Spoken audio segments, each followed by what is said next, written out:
Today I'd like to introduce you to Dipuo Phakathi, an interesting lady. So even you being an engineer and then working in a corporate environment is quite unusual. Yes. How did that come about? Yeah, I worked in the mines for about 8 years in Northwest.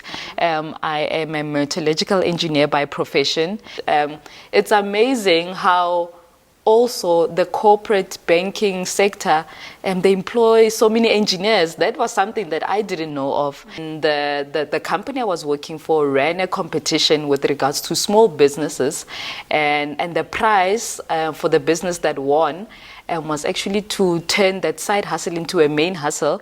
By giving them 4 months paid leave to focus on your side hustle.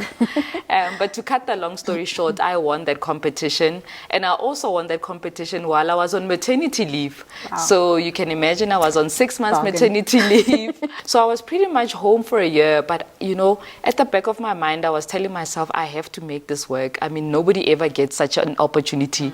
Things like this only happen to you once, and I'm going to give it my best shot. So tell me about this, what do you call this cabinet? So it's called a lapstand. Lapstand. Yes. So this is basically a laptop stand, but we call it a lapstand that you put on your lap. And you can work from your laptop, from the comfort of your own couch bed. Sounds excellent. Exactly. You are warm, you are in your blankets. So it works for all size laptops. And we've got the smaller one for iPads and like tablets. And then we've got the bigger one for all the size laptops. We've got a storage inside so that when you are done working with your laptop, you can store it.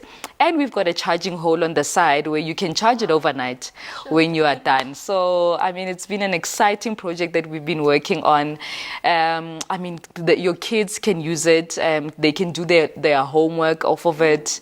And even kids who don't have desks can use that. Exactly. Our home are not properly kitted to be working environments because they were never supposed to be. Yes, yeah. So we've got space issues. You've also got money issues where you can't now, redo a whole room into an office. So this is just a clever and small way of saying that, you can work from home, from the comfort of your own home.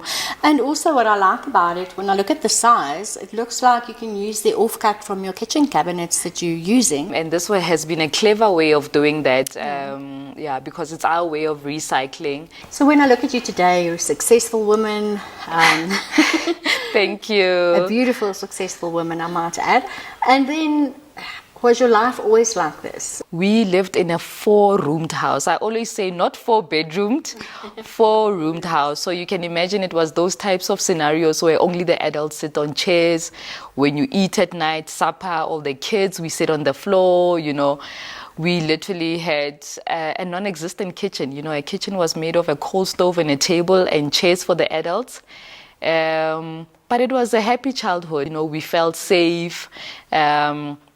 So that's really where I come from. And then obviously when my mom and dad finally received their teaching degrees, then, life kind of got better. I got a chance to go to a multiracial school.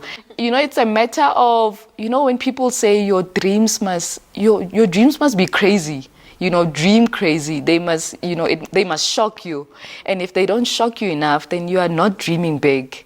And I guess that's where I am at this moment, yeah. I envisioned it, I dreamed about it, and I'm not there yet, but, I've come thus far. You're on your way, definitely. Yeah.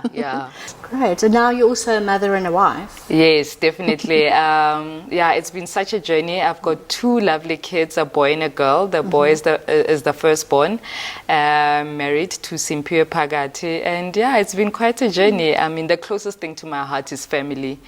Family always comes first. So that's your why. That's why you're doing what you're doing. Exactly. So what message do you have for a young woman maybe watching this interview? The first thing I would say to everyone is that nobody owes you anything.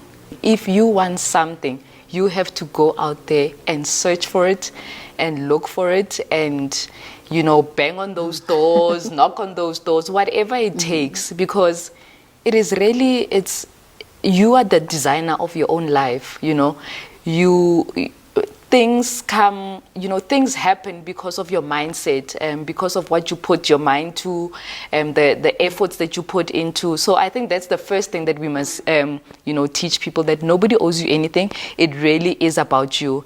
And I think also in this time, Zelna, we have to think out of the box.